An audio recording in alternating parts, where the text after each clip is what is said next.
رسول اللہ صلی اللہ علیہ وسلم کے زمانہ میں سورج گرہن اس دن لگا جس دن آپ صلی اللہ علیہ وسلم کے صاحبزادے حضرت ابراہیم رضی اللہ عنہ کا انتقال ہوا۔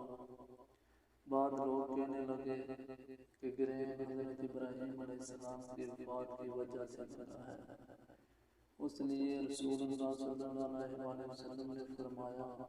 کہ گرہن کسی کی موت و حیات سے نہیں لگتا، البتہ تم جب اسے دیکھو تو نماز پڑھا کرو اور دعا کیا کرو۔ نبی کریم صلی اللہ علیہ وسلم نے فرمایا سورج اور چاند میں گرہن کسی شخص کی موت سے نہیں لگتا، یہ دونوں تو اللہ تعالیٰ کی قدرت کی نشانیاں ہیں، اس لیے اسے دیکھتے ہی کھڑے ہو جاؤ اور نماز پڑھو۔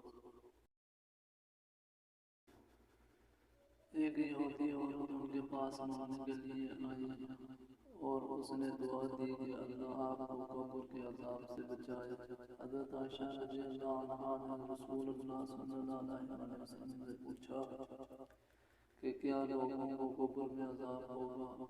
اس پر آپ صلی اللہ علیہ وسلم نے فرمایا کہ میں اللہ تعالیٰ کی اس سے پناہ مانگتا ہوں